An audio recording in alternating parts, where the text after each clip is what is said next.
Bienvenidos. Bienvenue. This is Senora Dart. Et c'est Monsieur Barbeau. And we're here to talk to you about A-level languages.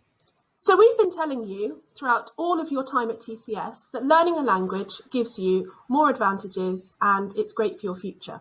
For example, If you travel, obviously speaking another language will help you in many instances. Discovering and experiencing like a local, talking to your local people, asking your directions, and you'll be able to see sometimes what other visitors might not see because of your language. You could also start a conversation, make new friends, and this is really helpful in restaurants or cafes when you can speak the language and you can get some perks and usually be treated a bit better than the usual tourist who doesn't speak the language. And, of course, talking about work and business in the future, most of us would like to go and get a job and earn some money. And I can definitely say that when I lived abroad, the people that I made friends with, previous bosses, etc., I'm still friends with them now and we've got a really close relationship. So that has really helped me to be able to move on to the next stage of my life.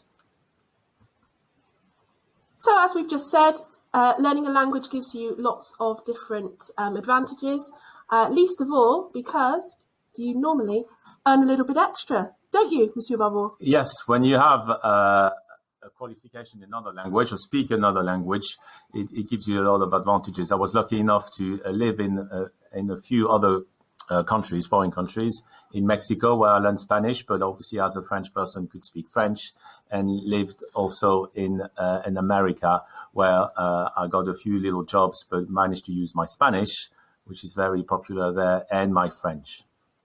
And also when I was in Spain, as I said before, I worked there, but it definitely gave me an advantage knowing the local language and also knowing French at the time because I was able to teach French and also English as a foreign language. So, as I've already told you many times in class, Spanish is a really important language. It's spoken in 21 countries as the first official language, but it's also a second official language. Most surprisingly, probably, is that Japan and Jamaica have made Spanish their second official language. And French is spoken in 25 countries as an official language, and in a few other countries as a second language. The most known, obviously, you got African countries in North Africa with big links to France and also Canada.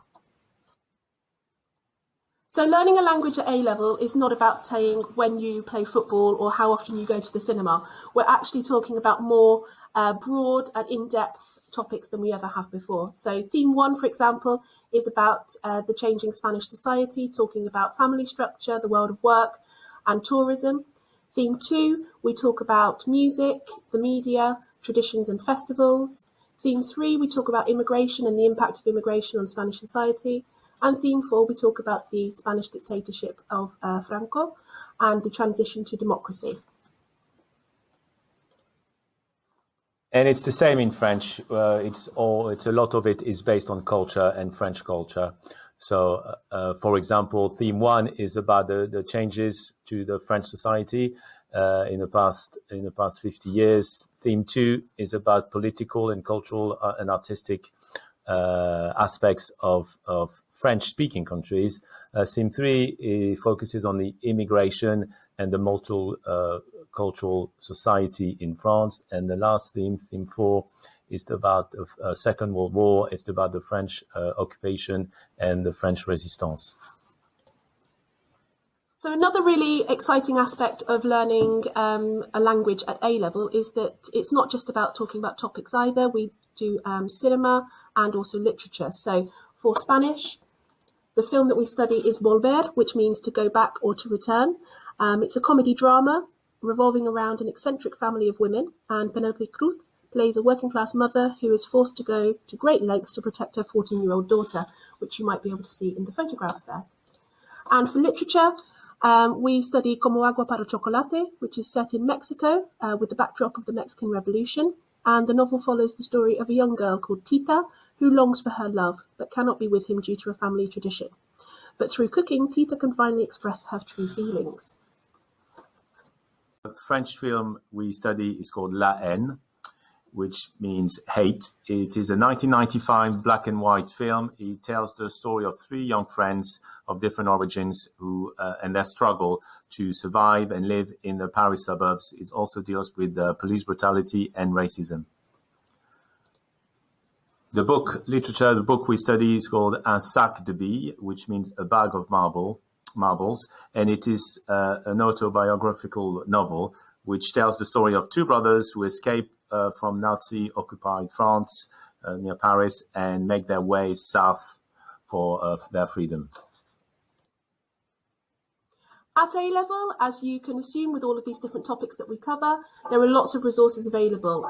We have textbooks, grammar books, also literature guides and film guides, as well as vocabulary books to help you to attain a higher level in your essays. And the best thing about this, Monsieur Barbeau, is? It's all free. Yes, we give you a copy of the textbook and the film and literature guides during your studies, so you don't need to buy them yourself. So as with other A-level courses that you might want to choose, there is an independent research project. So this is an opportunity for you to take an aspect of Spain or the Spanish-speaking world and to research it in more depth to be able to speak about it. So some of the ideas that you could choose, for example, if you're interested in science, you might want to study or research about the Nobel Prizes in the Spanish-speaking world. If you're into history, you might want to look at the Cuban Missile Crisis. And if you're into history and possibly politics or religion, you might want to study Spain's stolen babies. If you're interested in any of these at the moment, of course, you can go and Google them. For the French Independent Research Project, there's a few options, obviously, of your choice. But for example, if you're interested in French fashion, you could research Coco Chanel. If you like French culture and cafe culture would be a good choice. And something a bit more historical will be the Algerian War of Independence.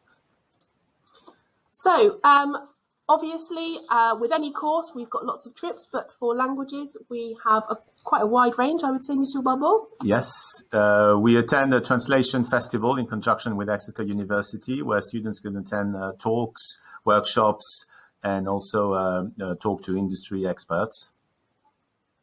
There's also theatre trips, and actually several of them, where the students can watch classic novels being performed on stage.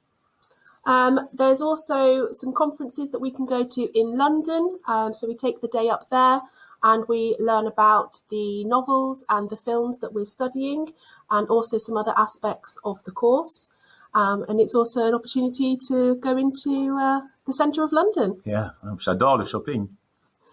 The big trip for Spanish is the Malaga trip. So you'll know that in year 10, we go and we do different activities throughout the week, do some Spanish lessons in the morning, and then eat for most of the day, don't we, Monsieur Barbeau? Oh, yes, me encantan los churros. And for year 12 and or 13, if we're lucky enough to go twice, we have bespoke Spanish lessons in the morning, which are related to improving your fluency when speaking and also to help you with grammar. And then later on in the day, you're given more free time to go and independently learn about Spanish culture and interact with the locals. So don't just take our word for it. Let's hear from some ex-students of ours and some current students. Hi, I'm Lucy and I did Spanish at sixth form. I've just come out of year 13 and I thought I'll go over my general experiences of the course. So I really enjoyed doing the book and the film as I got to learn a lot more about Spanish and Latin American history, which is something I didn't really know about before. I found really interesting. I also liked doing the independent research project as I got to pick my own topic that interested me and do my own research on that, which I found really fun.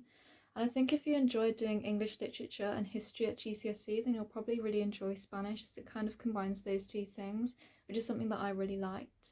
I'm Cameron and I started studying biology, chemistry and Spanish in 2019 with the goal of doing a science degree, possibly in a foreign country. In February, we went on a Spanish school trip to Malaga, which was the second time I went because we went in year 10 as well. When we went there, we had personalised lessons for just the A-level students, which were some of the most useful lessons I've ever had. And I thought I could understand so much more Spanish just from having them every day while we were there. As A-level students, we had a lot more free time to explore the city and experience all the culture that you could just see at every corner. And every day we had the most amazing food. It was just an amazing trip, and if I could, I would go back in a heartbeat. Thank you for listening. Merci et à bientôt, j'espère. Gracias. Hasta pronto.